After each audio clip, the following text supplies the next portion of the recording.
between my eyes. Walked through the fire, came out better on the other side. See, life's like a beach if you find the sand. And right now, I feel like 100 grand. You are listening to Inspired Insider with your host, Dr. Jeremy Wise. Dr. Jeremy Weiss, founder of InspiredInsider.com, where I talk with inspirational entrepreneurs and leaders like the founders of P90X, Atari, many more, how they overcome big challenges in life and business. Today, our sponsor is Rise25.com, where entrepreneurs of 6, 7, and 8-figure businesses come together live and in person every few months to solve their biggest business challenges and leave with lifelong friendships. Check out Rise25.com. It's run by myself and co-founder John Corcoran. It's application only. Today, I'm very excited. We have Jake Atwood, founder of BuzzBuilder.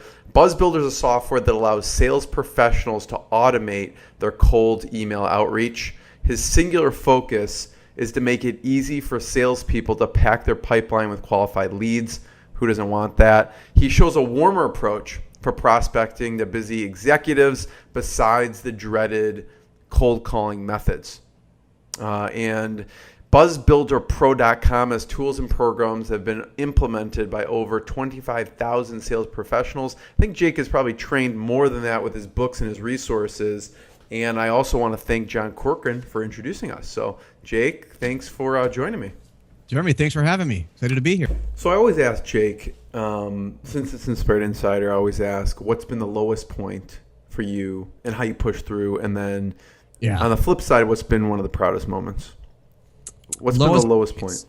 This is probably about 4 years ago. So I was about 2 years into BuzzBuilder, and it was making some small progress, tick, tick, tick. But it was like, one step up, 2 steps back, it always felt like. And I was just discouraged by, of course, you have these big dreams like, okay, first 6 months, I'm going to open up, 10,000 users. And, it's going to be $1 billion company in 10 years. Of course, you're always a bit unrealistic there. So I set some benchmarks, but, the product was having a hard time because of development issues. And it was just, it was just not making it happen. And I knew I could go to work for another company if I wanted to and be a VP of sales or even take over as an interim CEO and make a lot more money. And I'm like, this is the debate, of course, right? Do I live the dream or go for the payday? Yeah. Of course, my wife and I had a lot of heart-to-heart conversations like, and the business is taking so much time. I got a family to support here. Got a nice mortgage going on. And so I basically made the decision, all right, I'm going to give this 6 months. And either it's going to take off to the moon in 6 months, and I'm all in. That's a short window. I'm done. It's a short window. Yeah. But I needed to give myself some urgency, I thought, That's tough when you run a business because who's holding you accountable is the owner. Yeah. So I thought, what's going to hold me accountable is I tell my friends, I tell my family, I got to bring this to this level in 6 months. And now they're watching. And now it kind of plants a seed in the back of your head too, doesn't it? And we got there in 4 months. We got goals and things. Was your goal like a user goal or was it revenue goal or what it was mainly based on revenue from account acquisition. So I went out and I just pounded the pavement and I did some lead gen tactics to bring on business, and we got lucky a couple of times, but of course I find the harder I work, the luckier I seem to get. Right. And so it works out that way. It works out that way. And so and what inspired me is right about a month into that, I'm just going, is it even worth 6 months? And I go to this event in town here, and there's a cooperative office complex in town here called Coco. They've got a few locations, and they had an event. They had a startup event for startup software companies. They brought on some really talented, really successful entrepreneurs that had already grown their businesses to $10, $20, $100 million. Yeah. And they all told their story about how they started out. And there's a guy in town here that said, I was living on my buddy's couch for 6 months by night and then coding by day. And it seemed like the product would never go anywhere. And now he's at $30 million in revenue. The guy's got like a $5 million house out of Minnetonka. Wow. And they all seem to have the same common denominator is nobody ever got there the easy way. Yeah. Because I guess if it's easy, everybody would do it. And did he share how he got from the couch to 30 million? Just never give up, man. Yeah. And it was let's just keep focused on the vision. Yeah. And it works, And you can't take your eye off the ball. You got to just keep believing. So a month in when you heard that, Yeah. Jake, were you like, well, maybe I'll give it 7 months? Were you still like, nope, 6 months, that's it? The fire. Well, because I thought because I'm having these problems that something's wrong with the business, something's wrong with me. Maybe I didn't have what it took. Maybe the product just, wasn't good enough. Yeah. But there's a million other variables that come into play. I mean, we all look at the guy that goes, he is so lucky. How did he make $1 million? Because he doesn't know what he's doing. His product's not even that great. He's just gotten lucky. But what I've learned through the years is the guy wasn't lucky. Now, he wasn't the brightest bulb on the tree, but he just didn't know how to give up. And actually, it's funny because I remember talking to a guy I met who was worth like $20 million, $30 million. And I remember thinking, this guy has got to be one of the the biggest idiots I've ever met. Like, he can barely put 2 sentences together. He didn't even graduate high school. How is it possible he's successful? I'm like, he had to have inherited the money. Maybe it's a trust fund. Maybe it's his dad started the business. Turned out, his biggest blessing was the fact that he didn't know how to do much of anything at all except go out and sell and build relationships. So he was automatically forced to find the right people to do all the things that he didn't have a clue how to do. He didn't have any option. He had to find people to do that, and they could do it way better than he could. And meanwhile, here's Jake, the rugged individualist. I'm doing everything because I think I can. And meanwhile, I'm the idiot, So 4 months in is when you hit that goal. Yeah, about 4 months in, we really started to hit our stride. We had our first big breakthrough month in revenue. And back then, that was like we hit, $30,000 in revenue. Now we're losing money at $30,000. It puts things in perspective. But that at that point was kind of like life-changing money that now I can go out and I can hire a sales rep. And I can afford to hire a third developer. I can afford to have some breathing room and have some cash in the bank. I'm not working on 4 hours of cash flow, 4 hours. I got to close the deal by the end of the day, otherwise this thing's folding up. So what about the proudest moment for you? Oh, man. I do a bad job of celebrating the wins. I'd say the proudest moment has just been when we brought on Jamie and we put a process in place that helped him be successful, and then he made a lot more money that year than he thought he'd make, and then he made in his last job. It's like, okay, we've got something here now, What about lately? What's been a milestone or proud moment lately for the company? If you want to go to the standard stuff, revenue, we had our biggest quarter ever a couple quarters ago. Wow. And so that we never even expected. I mean, things just all kind of popped, which is, again, if you're managing the pipeline, it'll eventually happen. So that was huge.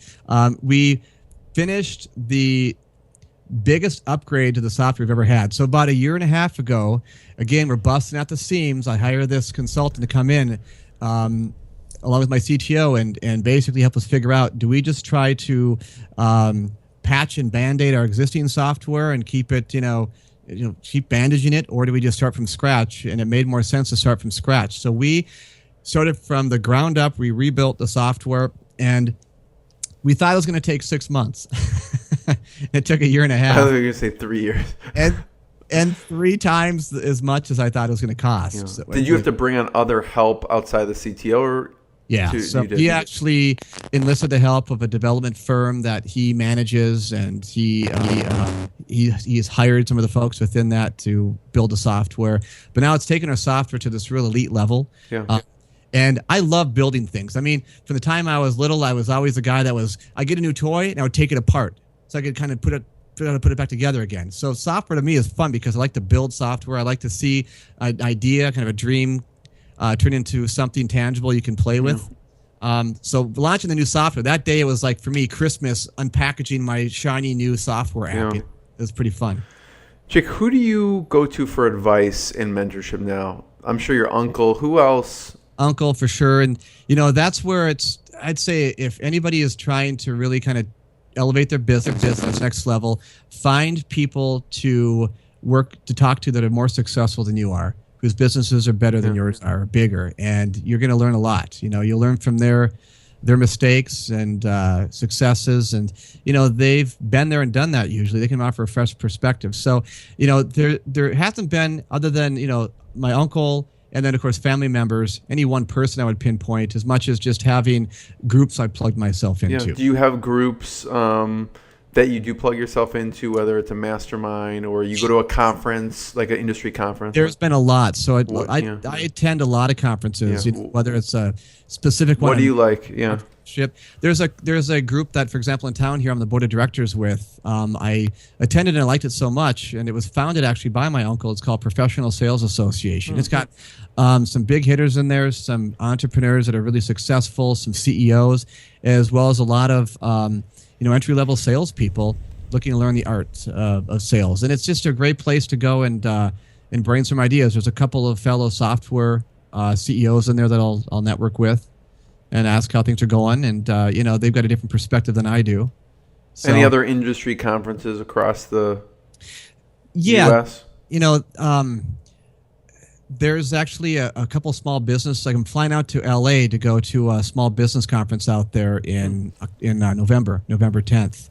And so I try to do a search for a lot of those events coming up and have a chance to just get out there and network with fellow CEOs. And a lot of it's being introduced by folks like yourself. Being introduced to fellow CEOs in the neighborhood here. Yeah. You can go out and meet with. And it's great because a lot of times they'll just have a totally different skill set than I do. So I'll share some ideas for marketing that they never thought of, and they'll share some ideas for, other aspects of the business that I never thought of, and, you all win. I have one last question, Jake, and this has been awesome. Thank you so much. Everyone should first check out BuzzBuilderPro.com. Any other places they should check out online or on your site that we should point them towards? So the site I like is full disclosure. My uncle started it, but it's by far the best resource for prospecting skills. If that's what you're looking for, it's called the prospectingexpert.com. Prospectingexpert.com. There's another one if you're more of a marketer or you're an entrepreneur that wants to learn a lot about marketing. Then there's a really cool site I like called marketingexperiments.com, and it's all free. They basically do all these big marketing projects for like huge companies like Wall Street Journal Online and these companies, and they publish 100% of the before and after picture with the project. So that's amazing. Okay, here is the website, and here's what they're doing to generate leads, and then we fixed this, and here's how it worked. And so you learn from everybody else's, budget basically they spent on this. Who runs that? Or is it a big group? It's a big group. They're a company called Marketing Experiments. And then, they've got quite a staff. And then a couple of years ago, they acquired the largest marketing association called Marketing Sherpa. Both groups. So, and they've just got tons of like really good content on there. And they run it more like a research laboratory. Right. So you get all the metrics and so There's too many good resources here. So everyone should check out BuzzBuilderPro.com. And so, Jake, last question is, what should we talk about? What did we not cover with BuzzBuilder Pro or cold outreach or whatever you think we need to finish off with? I think I can't think of anything off the top of my head. Yeah. I'm not all that interesting of a guy, so I'm not. My biggest accomplishment in the personal life is I'm like a champion ping pong player. well, next time we see each other, I'm going to challenge you. So there we go. Yeah, I got 2 kids that keep me plenty busy. We're having a good time there. Cool. Thank you. And any maybe type of companies, if people know of these type of companies, they should check out BuzzBuilder if they're listening. Type of companies that would be a good candidate for BuzzBuilder. Mm-hmm. Really, if your reps cold call, they need the tool. If you're seeing less business from referrals and trade shows, you need BuzzBuilder. If you're trying to take a team that is notorious, like historically not hunted, and now you want them to hunt for the first time, you need BuzzBuilder. Those are our 3 main audiences. Right. Yeah. Jake, this is fantastic. Thank you so much. Check out BuzzBuilderPro.com. Thanks, Jeremy. All right. Happy hunting. What I got, you can't buy. It resides between my eyes. Walk through the fire.